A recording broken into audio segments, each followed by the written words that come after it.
Magandang araw! For today's video, isamahan niyo muli kami sa panibagong kaganapan namin din sa probinsya. At ayun na nga ni Hot, napaibig akong kumain ng adobo sa dilaw, kaya naman ngayon ay magaluto nga ni ako na ring balat ng baka. Kaka-scroll ko nga niyo pala sa aking Facebook ay nakita ko man din naman nga ho yung garning luto, kaya naman kakoy ako nga ni galuto. Nang malinisan ko nga niyo pala, makayod-kayod yung pinakang balat, tapos ginayat lamang sa tamang laki at sinigang ko na din kaagad. Tapos pagkasigang ko naman ay inutusan ko nga niyo pala si Tano na kakoy siya na nga lamang ang bahala sa aking agamiting panggata. Nagtapas na nga rin pala sa dyan ng 3 pirasong buo ng nyog at kakumandiri siya na din ang bahalang magkayod niyaan. Habang naghahintay ay derit nandini din nga niyo pala sa may tabi ko aring batang si Alicia. Nilaro-laro ko lang man din naman nga hot, panay nga ni ang ngal-ngal ay wari ko nga ni nababanasan, paano baga naman ay laging brown out din sa amin. Medyo nawala-wala man din naman nga ho ang ligalig at aringanit panay hagikik na lamang. Ay siya apas forward ko na nga niyo pala rin sa katotohanan na inabot talaga ako diyan ng 5 oras at higit pa sa pagpapalambot niyang baka na yaan. Ay naglagay pa man din naman nga ho kami diyan ng tinidor at sabi man din naman nga ho pag inalagyan daw ng ganyan ay mabilis lumambot. Ay wari ko nga ni naman ay hindi man umepekto, talaga namang anong pagkakatigas-tigas man di. At sa ilang orasing paghihintay at pagpapalambot ay dari nga niyo pala't lumambot din ng maigi ano na yuun. At nung pwede na ay dari nga niyo pala't nagsimula na din ako diyang maggisa ng luya, bawang at sibuyas. Medyo papapula-pulahin lamang at papalabasin natin yung pinakang aroma niya mga yaan, saka naman ilalagay ko na aring balat ng baka. Igigisa-gisa nga lamang pala natin ng kaunting minuto at pag pwede naman na ay derit ilalagay ko na nga ni yung pinakang duga niyaan. Dahil malambot naman na nga ni isang gata nga lamang pala yung ilalagay ko diyan at kung tawagin baga naman ay kakanggata. Pagkabuhos ay isununod ko na din nga niyo palang ilagay yung dilaw tapos yung pampalasang asin at paminta. Hahalo-haluin nga lamang pala lahat para naman kumalat yung mga inilagay ko at mabalanse yung lasa. At sa ilang minutong paghihintay ay naglagay din nga niyo pala ako diyan ng suka para nga niyo pala hindi siya mabilis mapanis. At siling berde para naman may kaunting halang. Papakuluan nga lamang pala ulit hanggang sa lumapot at medyo maiga-iga yung ating sabaw. Ay siya habang nakamulaga, usok pala ang madi naman nga ho ay talaga namang nakakagutom na kaagad. Abaw ay pihong ubos na naman ang isang kalderong kanineri bago may tutong ang ilalim ano na yuun. Ay kung kayo'y napapaibig aba naman ay magluto na nga rin pala kayo ng garni, wag nga lamang maiinip.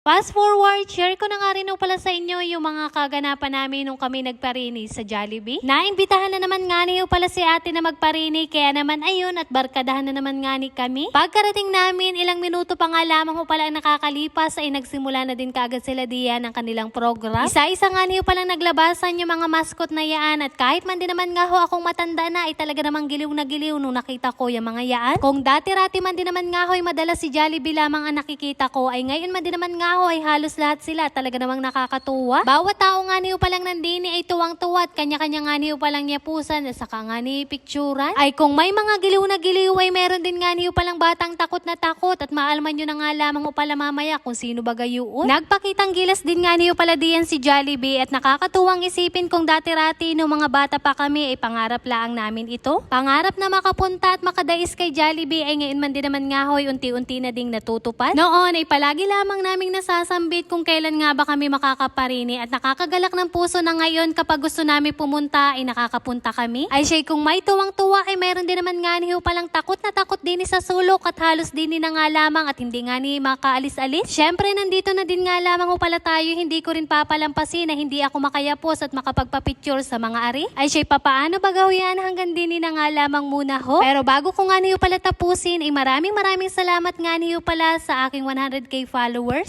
Salamat sa inyong palaging suporta, panonood sa aking mga vlogs. At yun lamang for today's video. Maraming salamat sa inyong panonood. God bless.